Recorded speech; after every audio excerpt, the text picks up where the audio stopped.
तो पहले प्रतिस्थापन विधि से हल करेंगे, दूसरे बाद विलोपन विधि।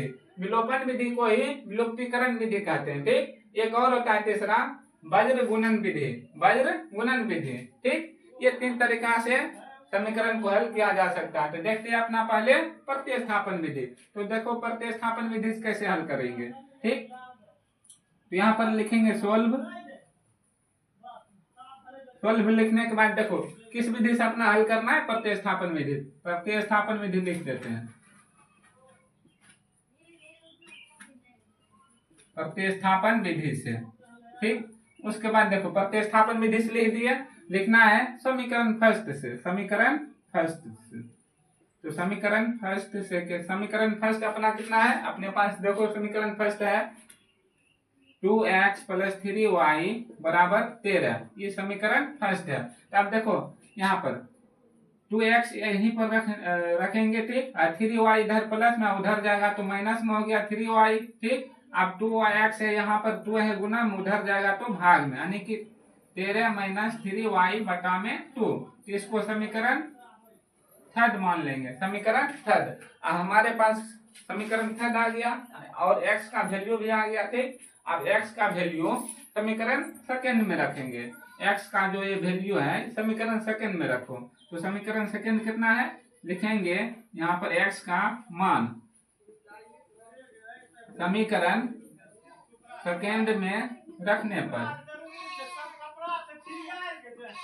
तो समीकरण सेकंड में रखो। तो x का वैल्यू समीकरण सेकंड में रखेंगे। समीकरण सेकंड पहले अपना लिख देते हैं, 4x + 5y = 23 लिख दिए, समीकरण सेकंड है ये। अब देखो इसमें x का वैल्यू रखो, तो x यहाँ पर है तो x का वैल्यू रखो।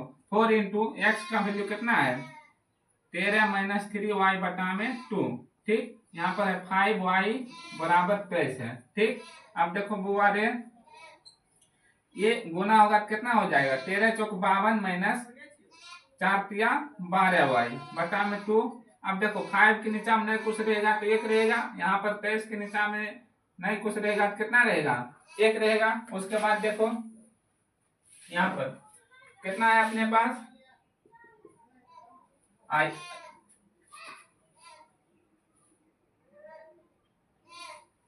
यहाँ पर आ गया अपने पास 52 - 12y बटा में 2 प्लस में 5y बटा में 1 = 23।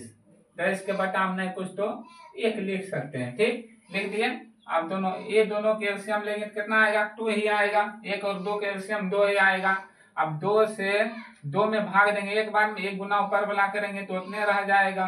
ठीक, उसके बाद देखो ये वाला 1 से ये वाला 2 में भाग देंगे तो 2 बार में लगेगा, 2 गुना 5y करेंगे तो 10y होगा बराबर 23 बटा में कुछ है तो 1।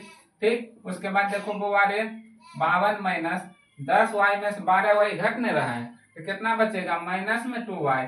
जब भी 12 में छोटा घटेगा, ठीक, तो क्या करेंगे चिन्ह नहीं बदलेगा, छोटा में से 12 घटाएंगे तो चिन्ह बदल जाएगा। ठीक, उसके बाद देखो 2 बटा में, ठीक है, 23 बटा में 1। अब क्या करेंगे कोना कोनी गुना करेंगे तो 52 - 2y = 23 गुना 2 करेंगे तो 46। ठीक, अब देखो -2y यहीं पर रखना है, 46 माइनस इधर प्लस में 52 उधर जाएगा तो माइनस में 52। ठीक, -2y = 46 में से 52 घट रहा है, यानी कि छोटा में से 12 घटेगा। क्या करेंगे 12 में से ही छोटा घटा देना है, लेकिन चिन्ह जो 12 का आगे है वो देना है। ठीक, तो यहाँ पर 52 में 46 जाएगा तो 6, अब 52 का आगे माइनस के चिन्ह तो यहाँ पर माइनस लगेगा। ठीक, तो ये माइनस खत्म हो गया, 2 × 1 = 2 और 3 × 2 = 6। तो y का मान कितना है अपने पास 3 आया।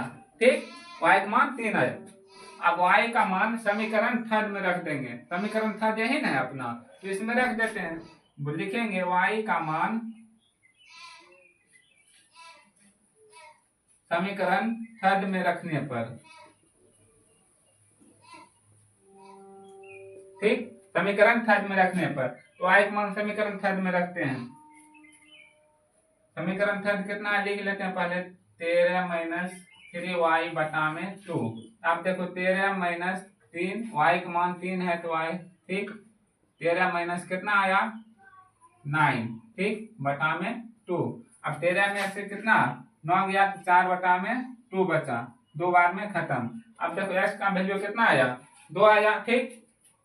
तो अब x का जगह पर कितना आया, 2, नीचा में लिखेंगे था x बराबर 2 और y बराबर कितना आया, 3 आया।